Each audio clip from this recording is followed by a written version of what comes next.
Hey YouTube, I'm Sanj. Welcome back to my channel, Sanj Designs, where I'm building a 6-car smart garage. And in today's video, I'm going to be showing some hints and tips about finding the right builder and tradespersons. Stay tuned.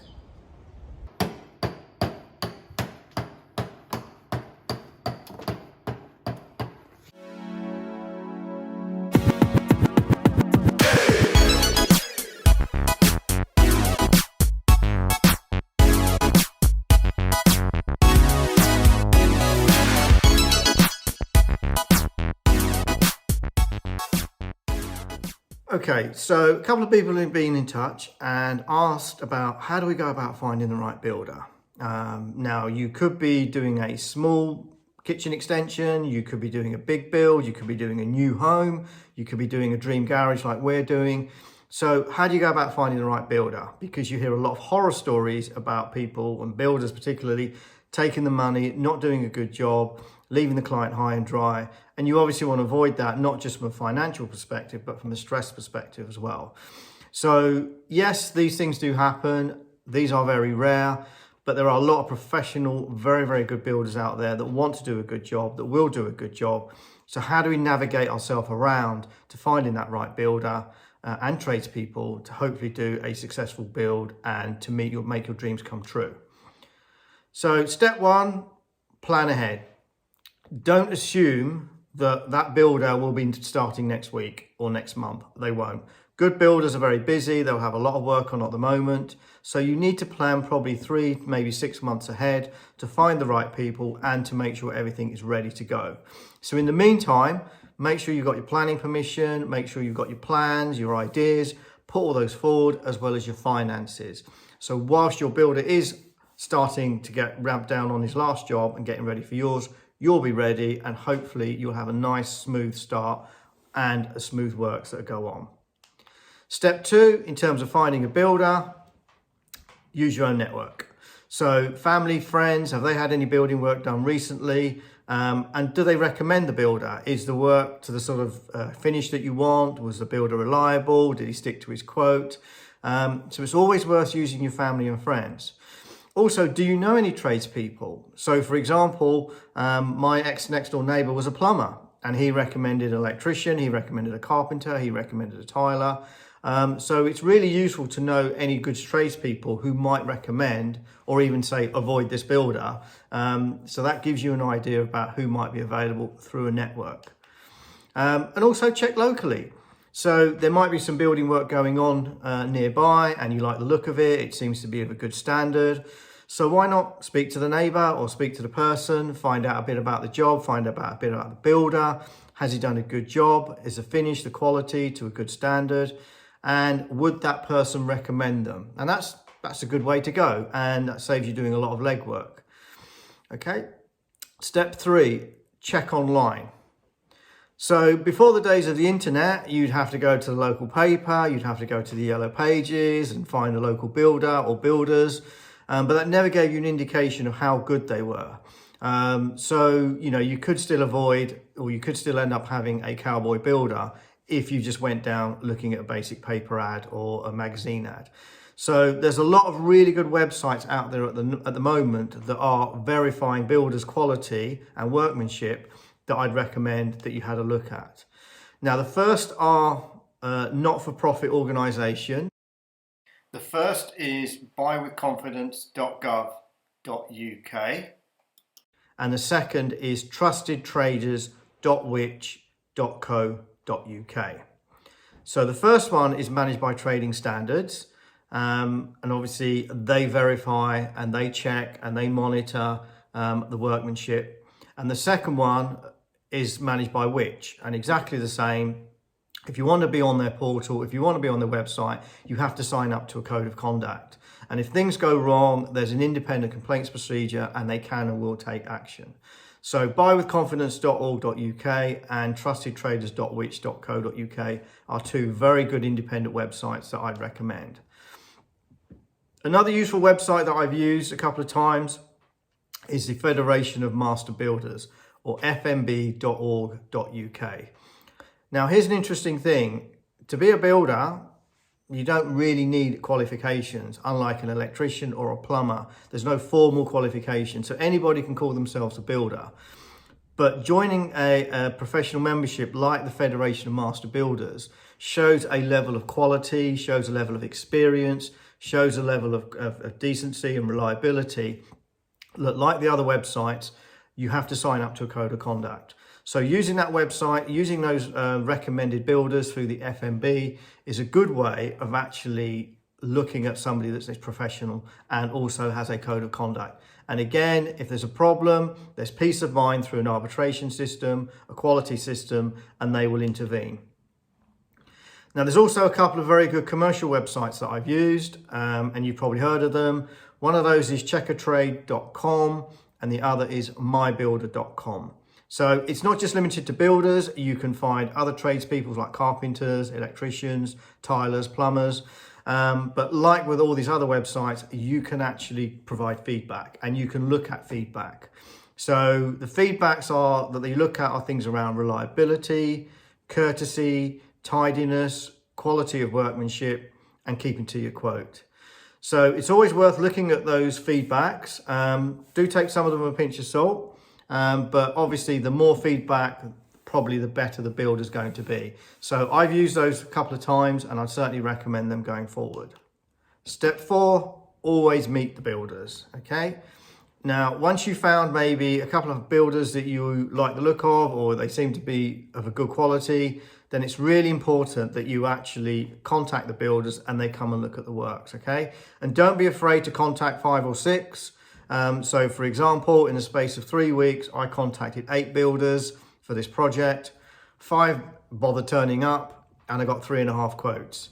Now, if you're wondering what half a quote is, well, it wasn't a complete breakdown. This half a quote was just a piece of paper with a number at the bottom.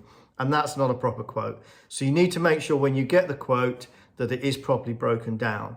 So you know what you're paying for, you know what's covered, and you know what's not covered.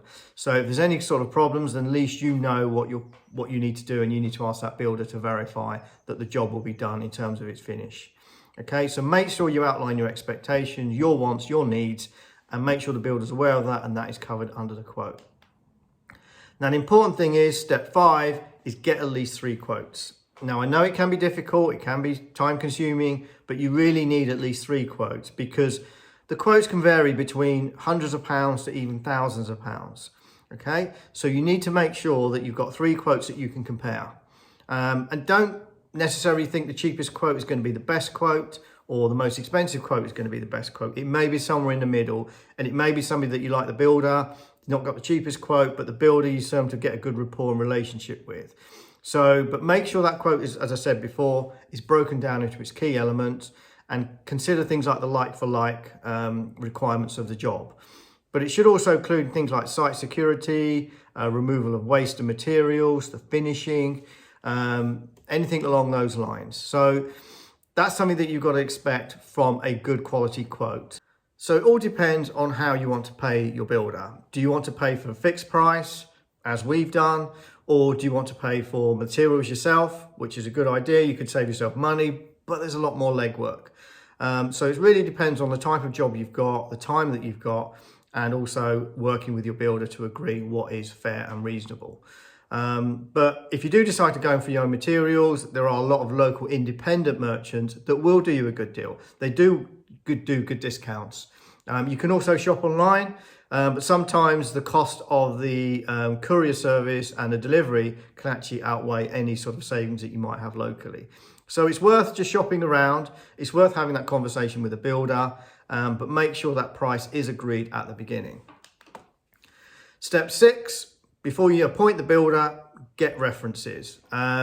It might sound a bit awkward to do, but there's nothing wrong with asking for 2 or 3 phone numbers, and you can phone to his previous clients and find out a bit about the job that he's done or she's done, and ask, did he turn up on time? Was he reliable? Was he courteous? Did he clean up? Was the job to the finish you expected? Did he stick to the quote? That 5-minute phone call could probably save you months and months of stress and also a lot of money as well. So it doesn't hurt to ask for previous references and to contact them and find out to make sure that he is the right builder for you.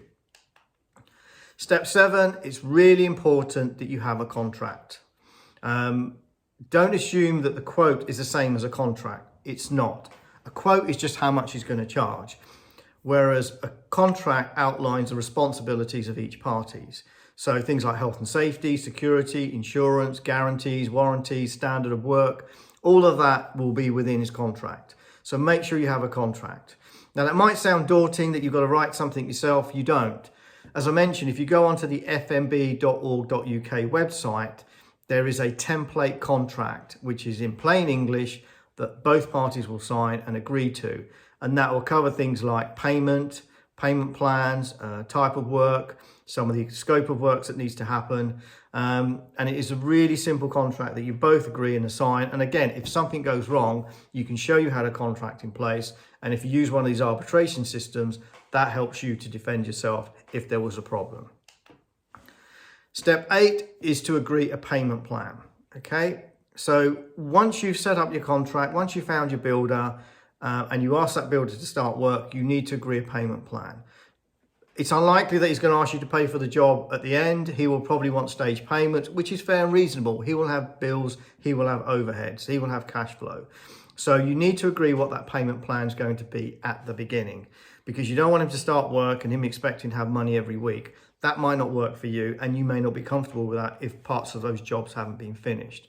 So you want to establish at this point you will pay him or her. At this point, the next stage payment will be done. That should be agreed as part of the contract.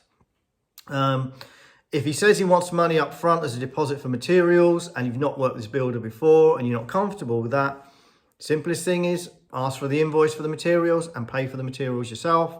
And at least if something goes wrong, they're your property, they belong to you, and at least you've got something if something went wrong. Also, if you want to pay a deposit, if he accepts credit card, I always accept pay on credit card rather than backs, because you have something called the Section 75 of the Consumer Credit Act, which means if something goes wrong, you're covered up to 30,000. So even if you pay, say, £100 deposit and you pay the rest cash or you pay the rest backs, you are covered up to the £30,000 if something goes wrong with a credit card, but this doesn't cover under a debit card. If that doesn't work and you have to pay a deposit, the most I would recommend is say about 10%, but you need to negotiate that with your builder, but 10% is probably about a fair and reasonable amount.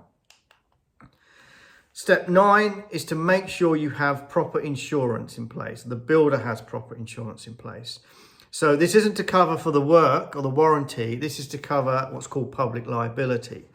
So if the builder damages your property or causes an accident or injury or harm to you or to his subcontractors, then you won't sue the builder, you'll sue his insurance company. So public liability is anywhere between 5 and 10 million, depending on the type of work that they're doing, but always have a copy of the insurance document and the insurance policy. Keep that in your file, and if something goes wrong and he does a runner, then you can sue his insurance company. But make sure you've got that contract as well, because that will help cover you in the event of a claim. Step 9 is to make sure you have a contingency. So a large build such as this, things are going to change. Things are going to be different that you didn't expect, because you're only looking at a set of drawings and a building site. So you might need something different, you might need something altered, you might need something changing. So you need to build a contingency into that. So you've got to consider that in terms of your budget. So we recommend between 5 and 10% of your final bill to be a contingency. So it's worth doing that, because you never know, and what you don't want to do is stretch yourself too far. Step 10 is obviously work with your builder. Okay, he's human at the end of the day. He wants a good relationship. He doesn't want stress. He doesn't want a tense working relationship. So it's really important that you do work with your builder. But if there is a problem, don't be afraid to ask questions. Don't be afraid to ask for his opinion and advice. Because this is your dream build. This is your home at the end of the day. And if there's a problem, you want it dealt with fairly quickly. Okay, so you've got to think about how that working relationship is going to work. We're quite fortunate that this work is going on outside, so we don't have people coming in the house with dusty clothes and muddy footwear. So you've got to think about those sort of issues, how you're going to manage things like people coming in the house. all times of the day, making a mess, dust and dirt, that's particularly if you've got family. So just think about that, but work with your builder closely and make sure that you have a positive working relationship with them. Okay, step 11 is what we call completion. So once a building work's done, make sure you've got any relevant paperwork that you might need. And that could include things like warranties, certificates, guarantees, paperwork, instruction manuals, things like that. And any good builder will provide that without even you asking, but make sure you have that in place. Also, for a big build, it's worth having what's called a retention payment. So that means you hold back maybe 5% for what's called snagging issues. So if there's any cracks, any leaks, any defects within a certain period of time, say 4 weeks, you can hold that payment back. And then once those 4 weeks or those work's been done, then you can pay the builder the remainder. And again, a good builder shouldn't have a problem with that because they know that things can happen, things can go wrong, or there can be certain issues within about 4 week period. So having a small retention, 5%, is fairly normal. But again, that needs to be built into your contract and you need to be comfortable with that. And then the final step is enjoy all the hard work that you've done. Okay, it may have been stressful, it may have been expensive, you might have had ups and downs, you might have had sleepless nights, but if this is your dream build, like our dream garage, then you need to actually put that behind you and you need to enjoy the fruits of your labor. Okay, and if you've had a good relationship with the builder, is recommend him to your friends, recommend him to your family, put positive feedback on one of these websites that you might have used, because that's only fair and reasonable. If they've done a good job and you've liked them and you use them again, then it goes without saying that your praise, your recommendations will help them to succeed as well. So yeah, hope that's been useful. We're starting to build in a couple of weeks and we'll do a bit of a journey and some videos along that way. But you know, this has really been there to help you. Hopefully there's some good advice in there. So if it's been useful, why not like, why not subscribe? And also don't forget to tell us what would be your dream 6-car garage. And we look forward to doing a couple of videos around that once the build is complete. So thanks for watching and I'll see you next time.